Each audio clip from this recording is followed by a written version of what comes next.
Hello! Hi, welcome! It's Tuesday. It's time for another Expert Zone live stream. Thank you so much for bearing with us. It's technical difficulties Tuesday. That's it, and it's super awesome to have this guy here. And this is Rich King. Hi, Rich. How are you? Hey, I'm good. I'm good. Sorry, just trying to sort the technical difficulties from the background. You did good.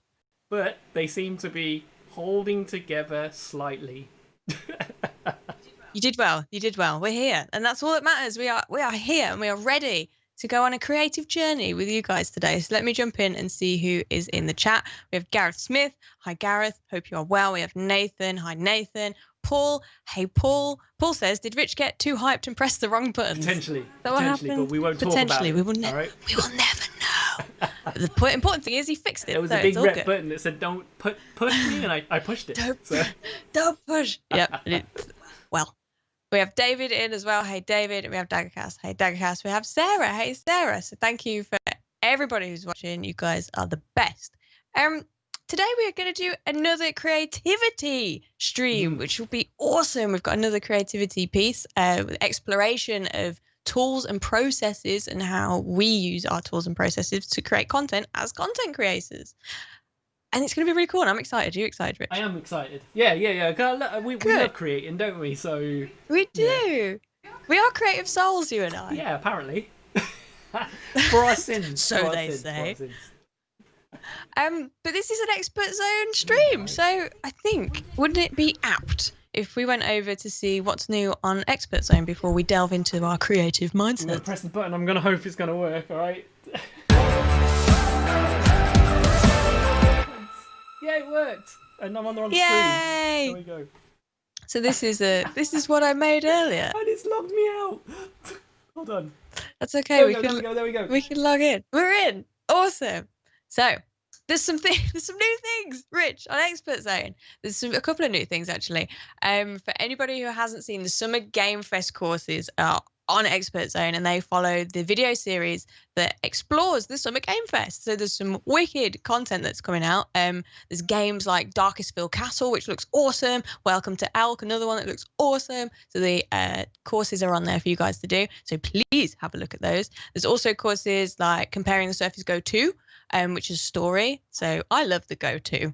Do you love the Go 2, Rich? Well, I love everything Surface, so yes, I love the Go 2. It's true. It's true. So that's an awesome little story that you can do, which looks at the competitor products of the Surface Go 2.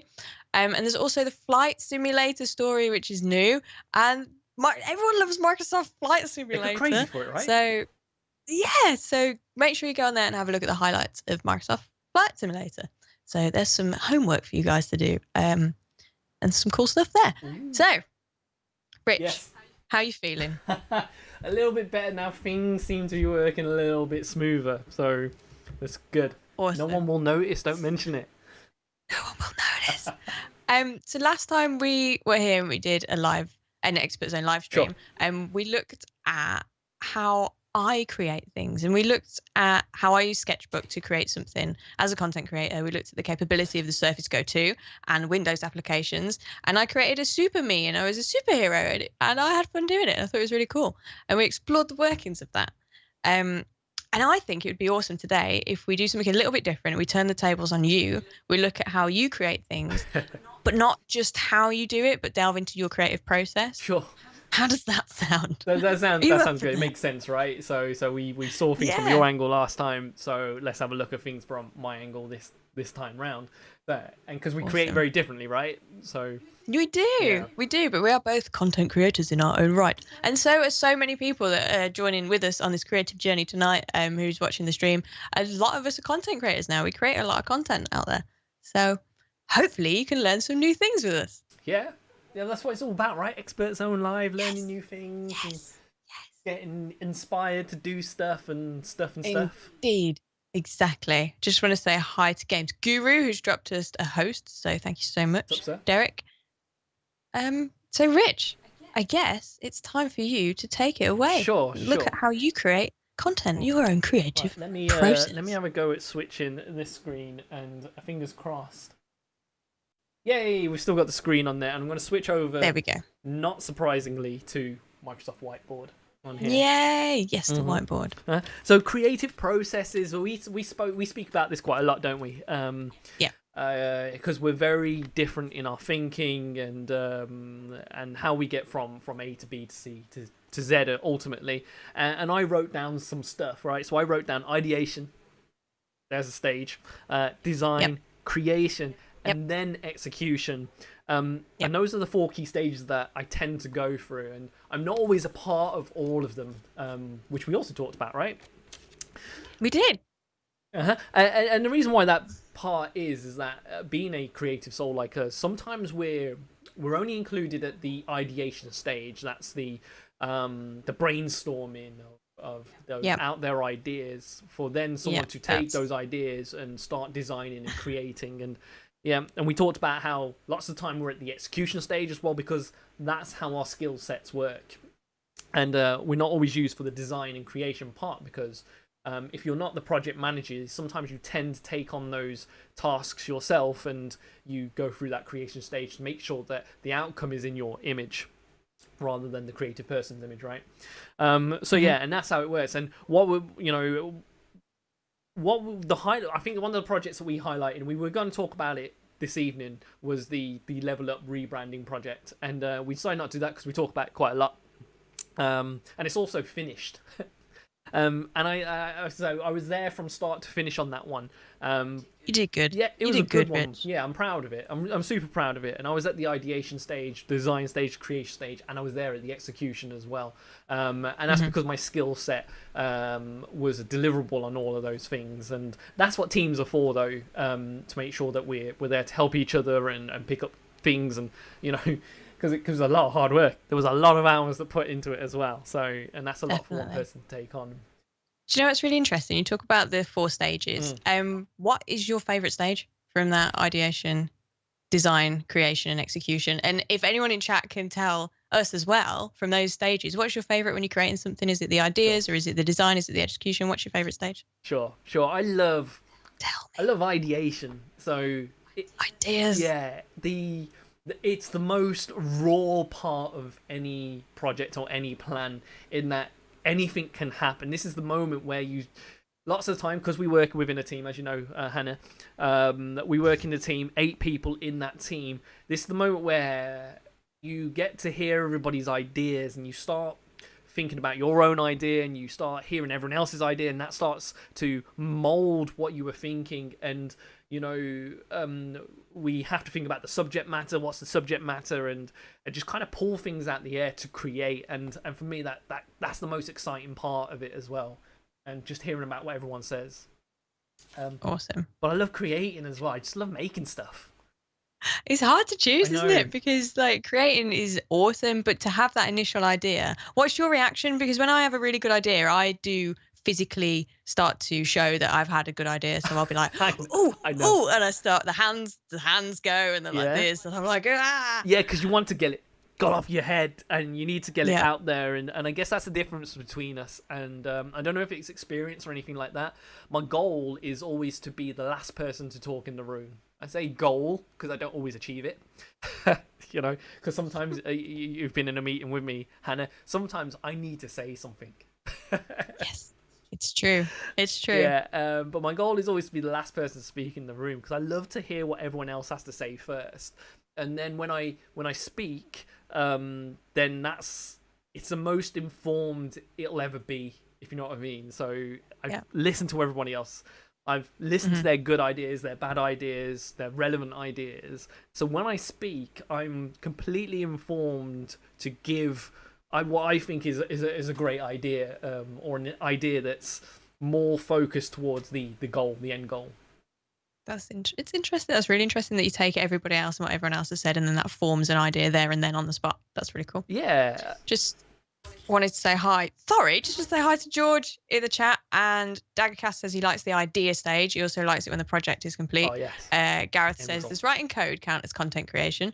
I think anything that you create, so if you're creating code, that is creating content, right? It's the end result, isn't it? So it is. Well, let's do an end result. Rich, let's create some content. You are a content creator. I know. We started late, so we might have to go a little bit late. So you'll be surprised with me. So this is my desk. So I wanted to do a top-down view. So if you've got the bottom, I'm going to say right corner, left corner, however you're looking at it. I'm not even sure anymore. This is my desk, and this is where some of the magic happens. But it always starts with a paper book. And a lot of you that know me might be surprised about that because I've always got a Surface with me. I've always got my Surface Book with me. It's always in my bag or anywhere for jotting things down. But I still kind of like the paperback books. I don't know about you, Hannah. Something about inked or lead to paper, it just feels different. Yeah, I think even sometimes if you are creating ideas on your Surface, on a whiteboard or on OneNote, and you think just to refresh it, you could just jot them all down again on paper, and you get different ideas, and then to go back to OneNote and then go again, you get different ideas again. So it's sometimes just to mix it up. It's quite cool to do. I also love making mistakes as well. I don't know if you get that. Yes. Because you don't make mistakes on a PC.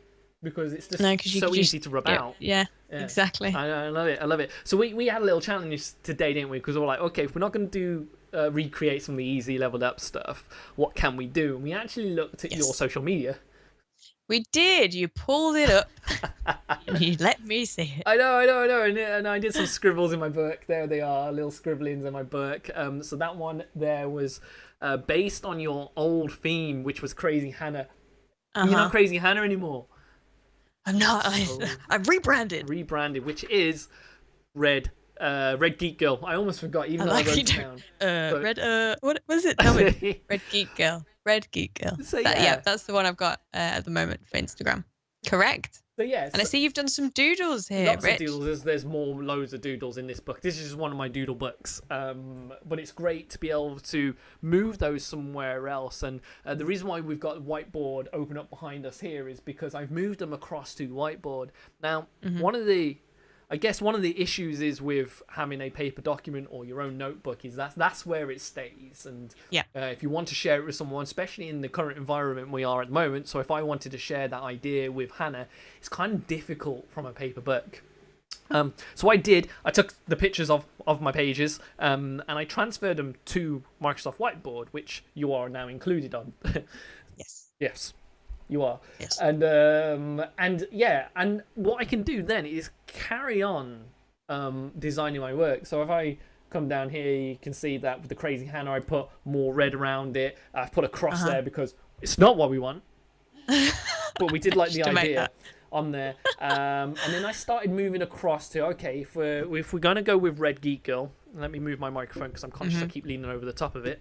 Then... okay, what can we do? And because I'd done it so quickly, my hair drawing, let's move that for a second, didn't look like hair. Oh. So what I did, I brought in an image, which you're actually going to see a little bit later on as well. And I started working on that, and I had this idea of actually, do I make all the hair red? Because it's one of your defining traits. Thank you. And what I'm going to do is actually, I'm going to get rid of that because I'm not happy with it, because I think it'd be too much red on there. But instead, maybe if we did like an outline for it instead, and we were like this. to, maybe glow it up a little bit rather than have a solid image on there, and start messing with that. And maybe we can add over the top of it here. I thought about your personality, and you're very quite nature conscious.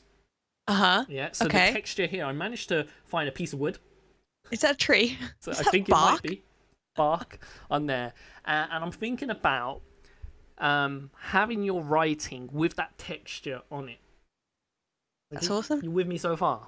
Yeah, I am. Good. I'm really enjoying just watching you draw. It's just I've missed watching people just have a doodle, have a draw. It's something. It's just really nice. It's nice, isn't it? Watching other people and how they do it and stuff like that. I'm just tracing here just to kind of give my brain an idea of how it looks. And that's the great thing about technology and working the way we want to work. I still want to use my books. I still want to use paper.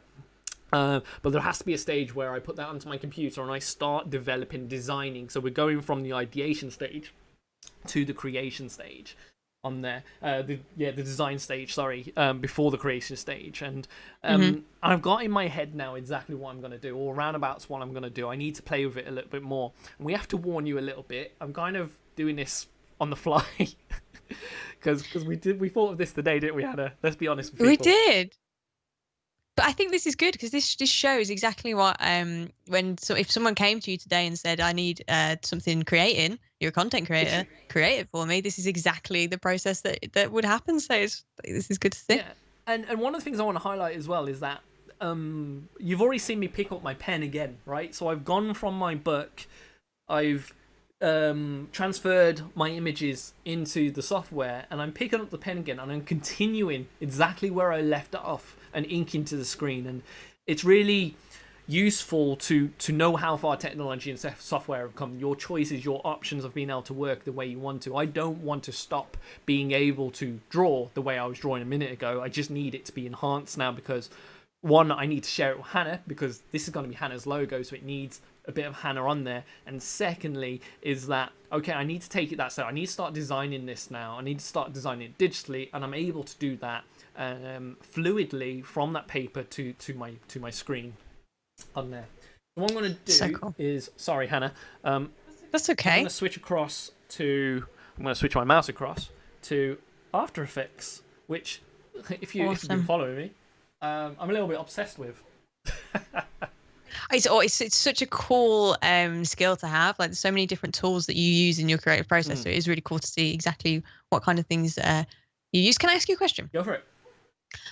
So in terms of your influences, there's a lot of software that we see that influences you and what you create. But is there anything else, or anywhere else, or anyone else that influences your creative process? Sure.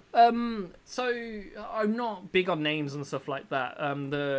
You can see my desktop right here. I'm influenced by Japanese art. This is Kanagawa Wave, and anything like that I absolutely love. But generally, I'm actually inspired by the people around me. There's a quote because you asked me to I don't know if this is a good segue. This is. Yeah, so my quote, and I wrote it down because I'm a little bit, my brain's a little bit rat today, and it's the quote is, "People love what people are passionate about," and I've always said, because people have asked me in the past what inspires you, and I said actually the people around me inspire me because I just love seeing what they're interested in.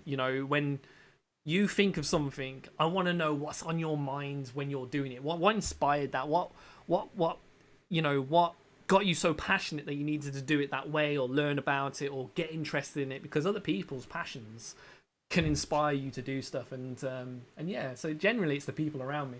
So I think that's awesome. I wholeheartedly agree there. Oh, fantastic. Good.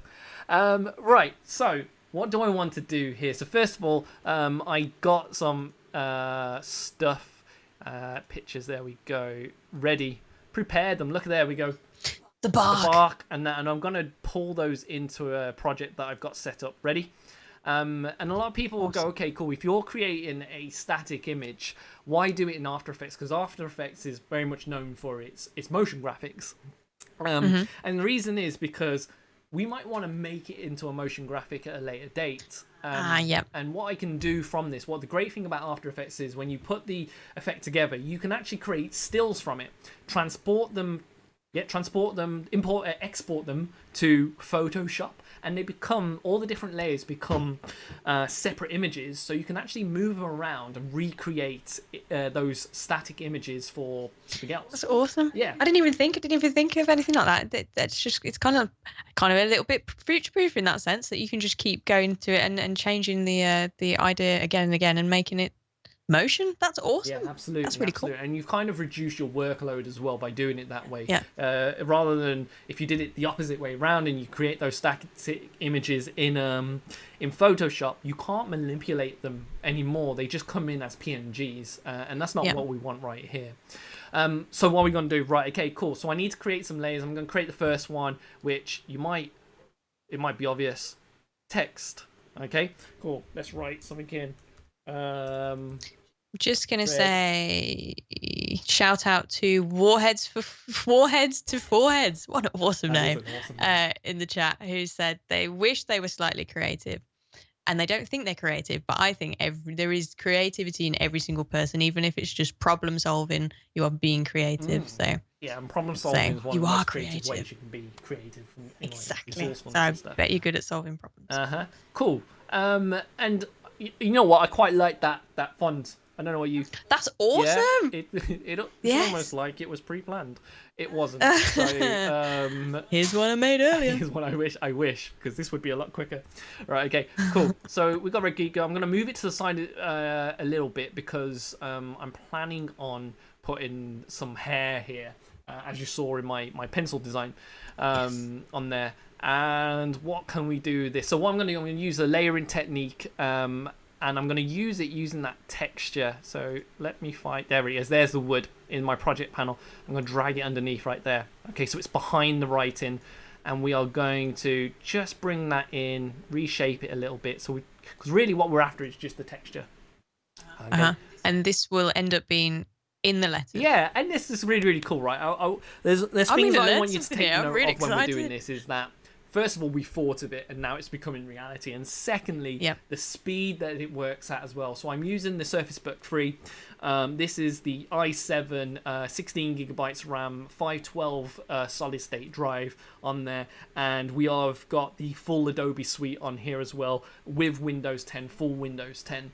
And just like the whole compatibility is just great. It works with my dial, it works with my pen, it works with my mouse and keyboard. As you can see, I've just for the effect of the camera, I've used a separate keyboard and a separate mouse to work with this. So this software is super intuitive as well. So I've got this toggle switch down here, and it can allow me to do different things. And the one thing I'm going to do is create a matte layer with the writing. And all I have to do with this to combine them together is create an alpha matte. Select my text, and boom. Okay, so I've just learned something totally new. I know. But I'm not happy with that. I just, it looks too woody. I don't know, it's not too woody. Okay. Like that. And what we can do, we can manipulate this stuff as well. So if you've seen the Easy Level Up stuff back in December, there was this metal finish across the writing. And we used a similar technique on that, which was color correction. So I can then, because what I've done is select that wood. And I'm going to go to curves, and what we can do here is we can mess with the RGB, the alpha settings, and so forth like that. I'm going to have a little mess with this. Let's see what we can get out of it. So it's a bit lighter now, and we get a different feel from it. Oh, look at that. That's awesome. That's like the saturation. Yeah, kind it is. Has gone. Yeah, so we're completely mirrored. And then you get like the cool. It's like cool and then warm and then cool again. Yeah, you like that? Do you like that? I do. It makes it a bit more bold, right? Yeah, Games Guru says, make it 3D. I can make it 3D, but not this time, okay? Cool. Next time. John said this will be a video on demand I watch a good couple of times. It's just really cool to learn something new. It is. We all love learning something new, right? So, and I might have missed a step here. So I'm just going to disconnect that for a second. I'm going to duplicate that writing because I've just had an idea. Oh yes, ideation. Back to the. Oh, isn't it cool? Okay, I'll say this. You can be at a process, a step in the process, and then go backwards because kind of things just filter in. So you can be at the creative process like you are creating, but then you've gone back to the ideation because you've just had an idea. I've just had an idea. Yeah. So if I'd gone too far, that might have been harder to do. But we're keeping it simple right now, and I'm trying to keep an eye on the time as well. So what I've done, I've combined that, I've created a duplicate version of that writing. I'm going to create another layer, a solid one. There we go on there. I'm just going to check the yep on there, and it's going to come up as a green solid panel at first. But we're going to mess with this, and we're going to use presets. Now presets are really where this program comes to life, and there are so many on here. You can spend 8 months, which I have, and still only scratch the surface of what this software can do. But one of the plugins that we use the most is called Saber, and it's a free plugin that you can download for After Effects if you are using After Effects. And it just saves you lots and lots of time when it comes to creating neon effects or flame effects or so forth like that. Saber. So what I did, I dragged that into my solid layer, and what I can do with that then is basically whatever I want. So first thing I need to do is attach it to something. So I'm going to use text layer because we use text, and it offers me some sources on there just like we did with the matte layer. And we'll click on Red Geek Girl 2 because that's the duplicate I made. So I did it for a reason. Yep. And there we go. Oh, it's intense. Right, okay. It's very bright. It's very bright. So let's. I feel like the longer I look at it, the brighter it's getting. I know. You've just got to bring down some of this intensity. Like Here we go. And there we go. Oh, it's cool. It looks nice. That's it looks awesome. nice. It looks nice. Of course, it's not the right color, so we can go into the color and let's change that color up. There we go. Oh my god. That looks more That's so Hannah cool. now, doesn't it? And then if I go to the render settings, because it's got black background, it's covering up everything that's underneath. And I can change the composition. And how composition works is it maintains the image that you want, but removes like background, basically noise or anything like that. So let's make that transparent. There we go. That worked really, really well. Awesome. Don't know why. Okay, cool. Maybe it's because it's on top of everything. Yeah, it is. So let's drag that underneath. And there we go. Cool. That looks better, doesn't it? Then we have still a little bit too bright for bark. now I can see it like that. Let's go back and let's have a mess with this. So let's bring this down because what I don't want is to cloud out everything else. There we go. There we go. Let's increase the core size. There we go. That's starting to look nice now. Oh, that's too much. There. What do you think of that? All right for you? Cool. It's really cool. Yeah, good. I'm glad you approve. All right, cool. So let us know, guys, if you are going to have a go at this, or if it's inspired you in any way. Please drop it into the chat. It'd be nice. Right. So what I want to do is I want to go back to the project because it's missing the hair bit. Because I wanted the hair. It is missing the hair bit. So let's grab that in and drag it into our composition down here. There it is. It's dominating. All right. Cool keyboard shortcuts. So if I want to press S on the selected image, it'll bring up scale for me. Learn your keyboard shortcuts when it comes to Adobe. Love keyboard shortcuts. Just saves your life. And let's move it across to here. The one I use most is Control Alt and Z, which is step backwards. I'm always stepping backwards. You're pressing too many buttons if you're doing that. You just want Control Z, that'll do it. That's undo. Yeah? Yeah, but Control Alt Z, step backwards. Yeah, there is a difference. Okay. It's cool. I'm not going to argue with you. Right, okay. So I can't see it. So what I can do, because I am actually working on a transparent background, I can bring that in like that. Okay, cool. This is the important thing. Now this, I had to learn, and it's cheating, but it's also a great shortcut for like a life hack, like a creative hack. So because I couldn't have drawn that in time for this stream, so I managed to get a silhouette of some hair from a stock library online, and I dropped it into this. But I want it more transparent. I wanted that neon glow that I've got on everything. I want it on this as well because I think it's going to look amazing. So what I'm going to do, I'm going to go to the layer with it selected, and I'm going to click on Auto Trace. What Auto Trace does is trace the image. and creates another. It sounds cool already. It sounds cool already. I'm going to hide the image underneath. I don't need it anymore. And I'm just keep this around just for a minute. So I'm going to do. So is that just traced onto the other layer? Sorry? Is that traced onto the other layer? It's traced it. It's traced an outline. So what I've done is hidden the trace lines. There they are, all the way around it. Ah, okay. Okay, because what it does, it gets a little bit noisy for my eyes. So, but I know it's done it. So what I'm going to do is create another solid layer, like we did before. I'm going to name this so I don't lose track of it. So Saber hair. Oh, Rich, it's something that I need to get into the habit of, is naming my layers, because it's just layer 1, layer 18, layer 25. It's really bad. I need to. So if Nigel's watching right now, he would have said, "You should have done that 5 steps ago, not Rich." I'm sorry, Nigel. It's okay. For the purpose of the stream and the speed, we just named the one layer. So there we go. We've got it again. And this time we're going to prepare this layer. So I know I want it to be red, so let's get the red in here. Let's go to the custom core. This one's going to be a mask layer because I've just created a layer, and that's a mask layer, which is the auto trace. And I'm already going to turn off the transparency so that I can see everything. And there it is right there. Awesome. So I'm going to go back to the auto trace. And I'm going to select the mask, all parts of that mask. Right, if I press the right button, there we go. And I'm going to Control C, copy that, go back to the Saber hair that I created, and Control V, and voila. Wow. Okay, I was not expecting that. That's awesome. I know, right? Let's get rid of that auto trace. We don't need it anymore. And like, in fact, all those lines are in the way again. Let's have a look at it. That's pretty. It's awesome. How long did it take you to learn how to do this with this particular preset? With this one, probably longer than it should have. No, this one, the auto trace was quite intuitive, so it kind of helped me do it. And their YouTube is an amazing place to learn anything, and that's really what I've done for the last 8 months, is go onto YouTube, look at tutorials and stuff. Because back in December, January, I decided that this is something that I wanted to learn. And I was only ever restricted by my technology for doing that. And I was given a Surface Book 2, so that was the Book 2 at the time.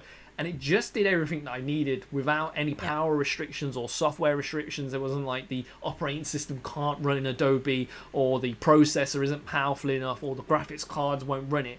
It just did it, and it allowed me to have that freedom to watch any video I wanted, any tutorial I wanted, without any limitations. And that's really kind of what we want from our technology when it comes to, I want to learn something new, or I want to do what's in my head, and create what's in my head. Because the first thing that puts us off when we're trying to learn something new is something being a barrier in our way, because that'll be, well, I just can't do it.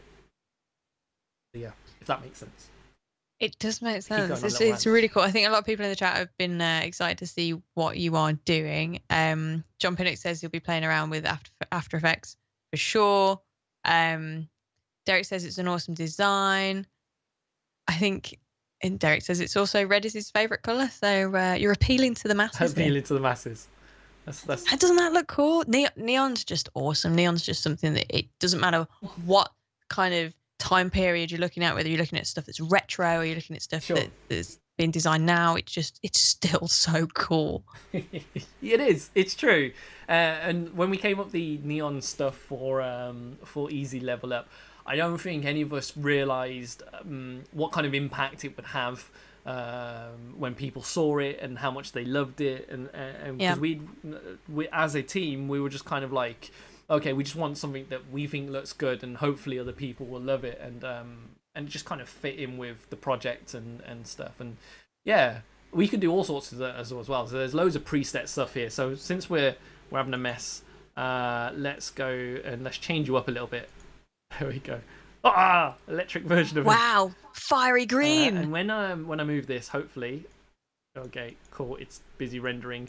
What that'll do when you play it, it'll just it'll start doing all electrical and stuff, and that's what I'm talking about with motion graphics and stuff. We can, like someone requested in chat, we can turn that right in 3D and have it moving about if we want to, rotating to create another effect, to anything we want. And that's kind of why I design everything in After Effects. Let's pull it back, and yeah, and just to finish off what we were saying, if I go to the composition, save as frame, and Photoshop layers, I can create that.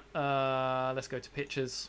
So then you can open this in, I suppose, any other Adobe software that you want to. Absolutely. So if I go in there and I put Hannah, save that, or not. Oh no, there must have been a file called Hannah. Okay, cool. Not like Hannah. Well, that's awkward. I know. Well, I'm creating you a logo. So.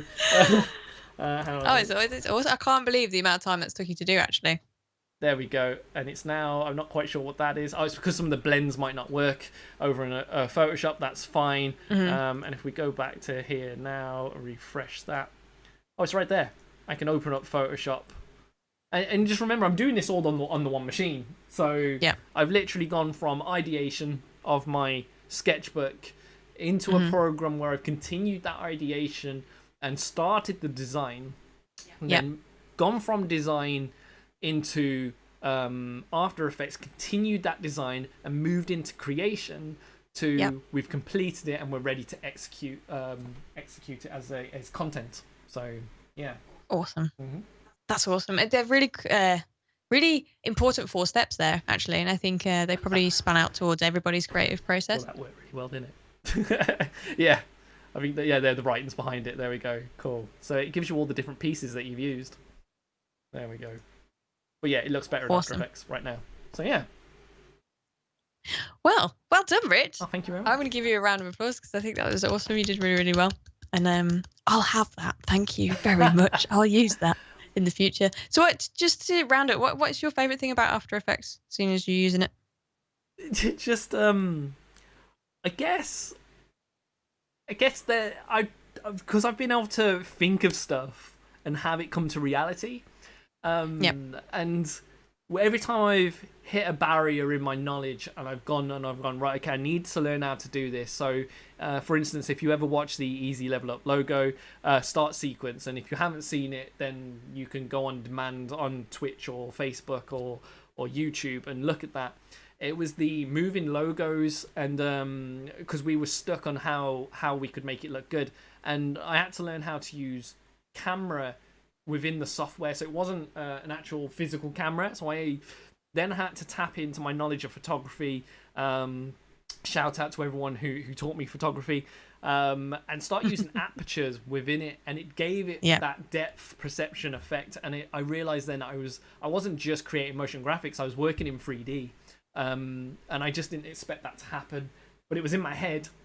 It went onto the screen, and then it became something. And so cool. Yeah, so cool. Well, thank you so much, Rich. Okay. Thank you for showing us your creative process and for inspiring those who are watching with us today. I think we're probably at time, don't you? Shall we bring us back to the face cam? Yeah, bring us back to the big screen. Yeah. But thank you so much for everyone who's watched. Please let us know what you think. Let us know if you're going to create something. Tell us if you've created it, tag us in stuff so we can see what you're creating. That would be awesome. And make sure you hit Expert Zone for those new courses for Summer Game Fest and Flight Simulator and all the other cool stuff. And otherwise, come back tomorrow because it's Wednesday tomorrow. So there'll be a Level Up stream, and you'll get to see, if you've not seen so far, the awesome intro that Rich has just been talking about that he all the neons there that he used on After Effects. So anything else you would like to say, Rich, before we depart? No, that's it. Again, just if your creative processes, we'll stick around in chat for a bit, and if you have any questions about creative process or have any of your tips of your own, pop them into chat, and we'll respond. So awesome. Well, Darrycast says awesome. John Pinnock's giving you some claps. So it went down well. So good. Well done, Rich. Great. Awesome. Well, on that note, I'm going to skip into the sunset and say au revoir. I think the sun's already set, to be honest, but never mind. So bye, guys. All right, see you soon. Peace.